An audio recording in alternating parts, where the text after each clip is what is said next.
Thank you very much. I don't think any one of us in this room today would disagree that healthcare, health, and delivery of healthcare is extremely complex. And that offers an algorithm a great opportunity. When we think of people who are patients,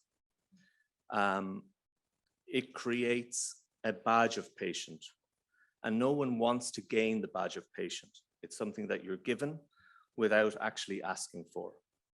Now, imagine if we're to take artificial intelligence and use the power of that to remove what is the business of disease and create the opportunity that is humanized healthcare.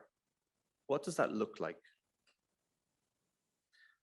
When I discuss with patients in relation to the question that was asked earlier, to be honest, most people really do want that delivery of care, and how that comes about is independent, because once you gain the badge of patient, you lose an awful lot of perspective in regards to what was life before, what is life now, and what will life be going forward. So RheumaCura was founded a little over a year ago as a foundation here in Switzerland to really look to address how can we bring the voice of people who are patients into the area of both clinical, biomedical research in rheumatic diseases.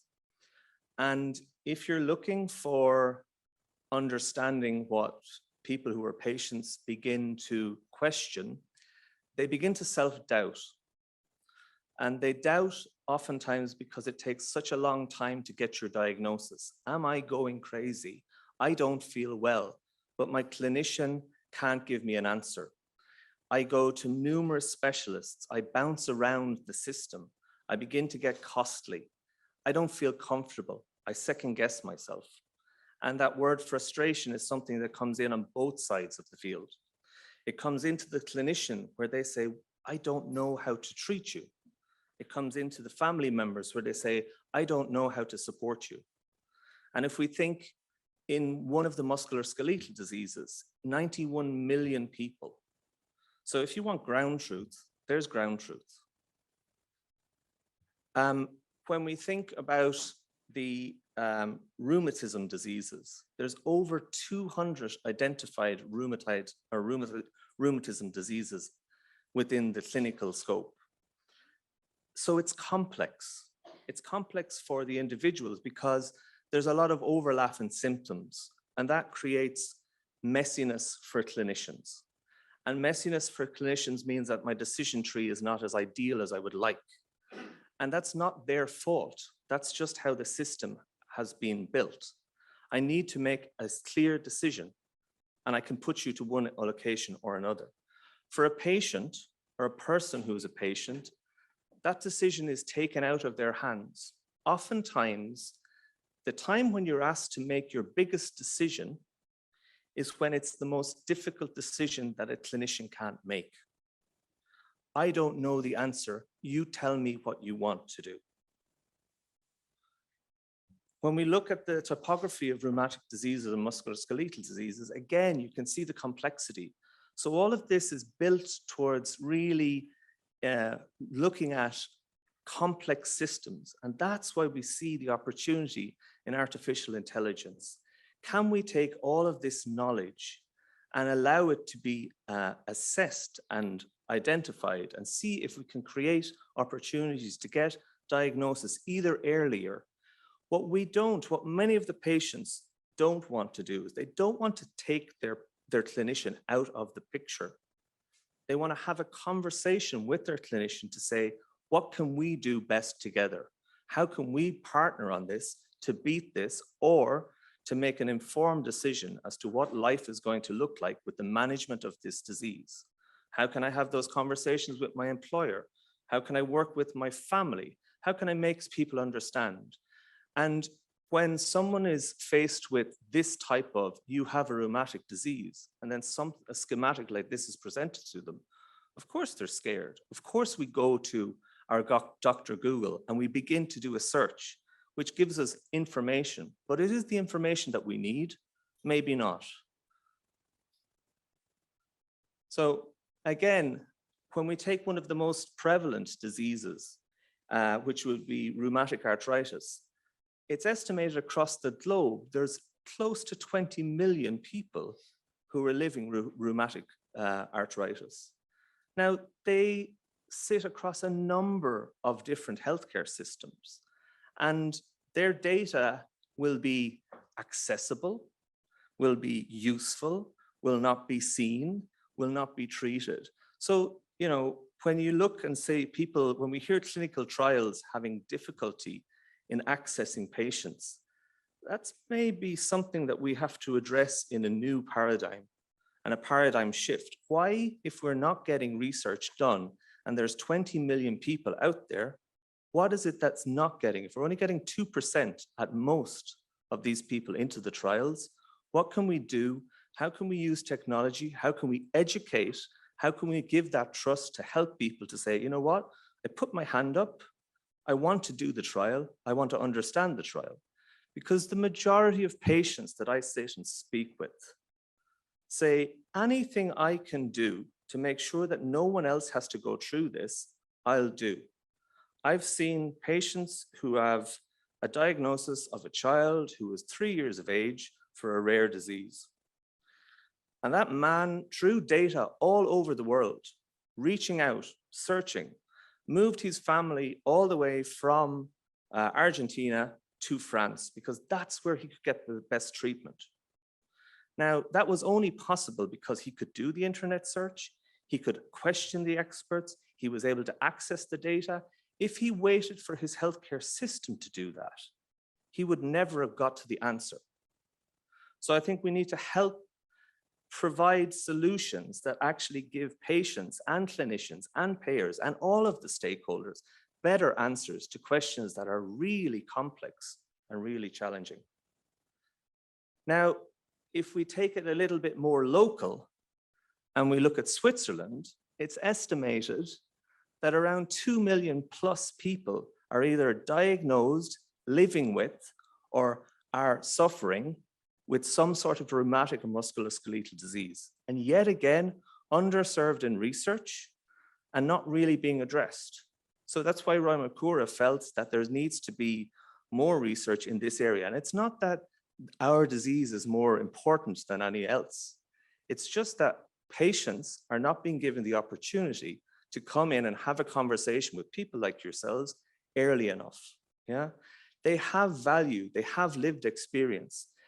It may be different and it may not fit in your decision tree, but that doesn't mean it's not of value.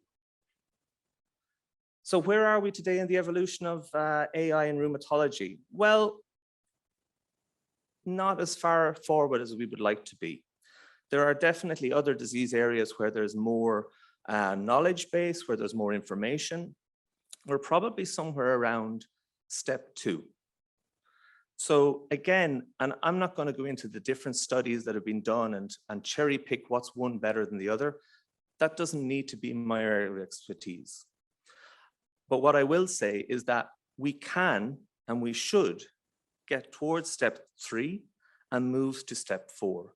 And step 4 is where we really provide technology that assists all of those people who are sitting in the room when someone is a patient to make an informed decision around what is the best treatment for you and how can we make a holistic treatment outside of a branch decision tree and actually look at the individual and the human and say, what do you need when you need it to actually make you a good decision as to what is a healthy life.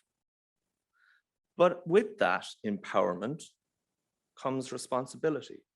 So on the flip side of all the technology that we bring in and the learning, we have to help patients also elevate their knowledge. And we have to help them remove stigma so that they can have conversations with their family, with their clinician, with their employers, and not feel that this is something they have to hide. So many people I know will say, you know, I'm not going to really mention it. I'll just suffer in silence.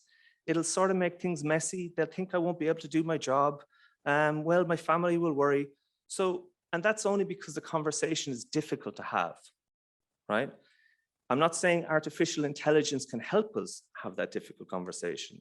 But if we look at some of the bots, people are having conversations with inanimate objects because that's comfortable for these difficult conversations. And sometimes the first conversation you have creates the opportunity to have further conversations.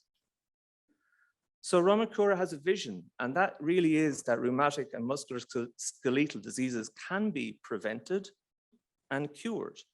And part of that prevention and cure will come from artificial intelligence. And part of that prevention and cure will come from people like yourselves in this room, taking a sort of look and seeing, well, what can we do in rheumatic diseases? Why is it being underserved? And one of the things that RheumaCura is looking at to do at the moment, our first research project that we want to get off the board, is the James Lint Alliance to address what are the unanswered, unmet needs within rheumatic diseases. Yeah. So if you're interested to hear more and want to talk to RheumaCura around that, you'll see how you can contact us at the end. But I was asked to talk about artificial intelligence in healthcare, and I took that whether it's patient positive or negative. And you'll see that RheumaCura has this color code of mixing from purple to green. And this purple is rheuma, where it's the rheumatic diseases, and this is the bad part. And the cure is cura, where it's the positive part. So that's what our color coding is looking. So there is a negative in each of these things, but there is positive as well. And that's how we see across all of the technology that we hear about today, all of the experiences that we hear about today. Scientific investigation is there to be challenged. Yes, there are laws, but they're only correct as much as we know at this moment. They can be disproven at some stage. And that's why it's good that we have this scientific investigation where you say, I did the best that I could do with that algorithm at that time. It doesn't mean it's as accurate as I would like it, but it's serving the greater good. Put it out there, let it, grow, let other people challenge it. So just last month, the EU released this study, which I found really interesting, around artificial intelligence in healthcare. And it presented some rich sort of content for me to read through. And being not the greatest data scientist in the world, I said, okay, let's see what we can do with this in a sort of data way. So there are many free word cloud applications out there. And if you pull that 85-page document and stick it into the PDF and stick it into a word cloud generator, you can change and brand it to your own colors, but you also get the information in an instant as to what is the information that's coming, those keywords.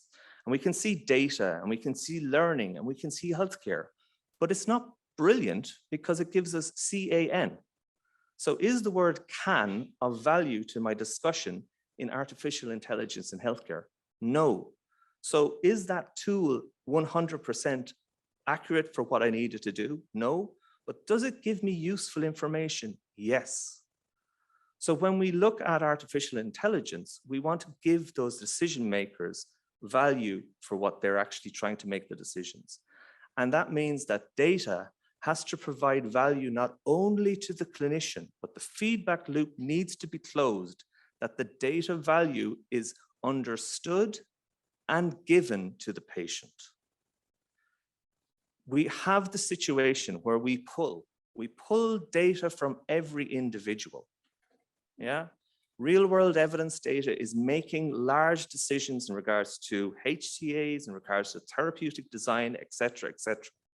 We need to help people who are patients understand that their data is a long-term asset.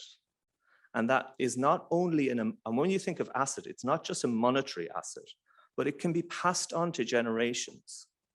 And that asset needs to be respected. And we need to help people understand what the value of it is and show them where it's being used and how it's being used. Because then you say, okay, you know what? I see that this had an impact. I'm happy to share. I'm happy to bring that information to other individuals. what was nice for me out of this is that they gave some identified risks as to what they saw that what was artificial intelligence at the moment. And we can go through those, and there's lovely information and paragraphs of words around what those identified risks are. And each of us will see these 7, and we will focus in on 1 or 2 where we say, yeah, that's one for me. That's one that I would have a concern for. But I sort of disregarded those and began to think back with the conversations that I've been having with patients over the last 3 or 5 years in regards to digital technology and where they see artificial intelligence that could be used or that they want it to be used, and where they're beginning to see opportunity and risk. So one thing that's really interesting is what is unmet need and dark data, okay? So patients aren't always aware of what their unmet need is until you ask them, because they put up with so much. And this is an interesting graph in that the dot in the center is your treating physician. And all of those dots on the outside are people, yeah? So depending on where you are in the world, you're gonna have less or more individual care, but it doesn't show the ripple out effect of what care is. Another thing that we have is algorithm versus reality. So if you go to the tensorflow.org, you can get a beautiful graphical interface where you can pull, add information, et cetera, and play with an algorithm. Yeah, it'll teach you how you can investigate deeply, but it doesn't recommend, or it doesn't replicate what is the difference of an individual and the messiness. A good close clinician friend of mine always says, healthcare would be perfect if it wasn't just for those pesky patients. I think another thing that's really important to understand is time versus money. And so on both of these sides, we want to reduce the time to diagnosis. We want to reduce the time that clinicians are spent going fishing around the wheel and losing time. And we want to be able to give value-based healthcare. We want the money to be well spent and not misspent. People bouncing in and out of different departments mean that they're costly to the system, which means it's costly to everyone. The person who should be getting the test isn't, either because they can't afford it or someone else is sitting getting the test when they should be. And I guess we go back to the very final thing, which is trust versus transparency. And trust is a huge thing in regards to artificial intelligence. We were asked earlier whether it's the person or it's the scientist who is having this difficulty with trusting. And I think the patients are happy to trust as long as they get the value. And the transparency is up to us to make sure that we create a situation where people understand that. So RheumaCura is very digital savvy, and we only create QR codes branded to beautiful colors. I'd like to thank you for your time today. I'd like to challenge you to make sure that you include people who are patients in everything you do. And that's me. Thank you.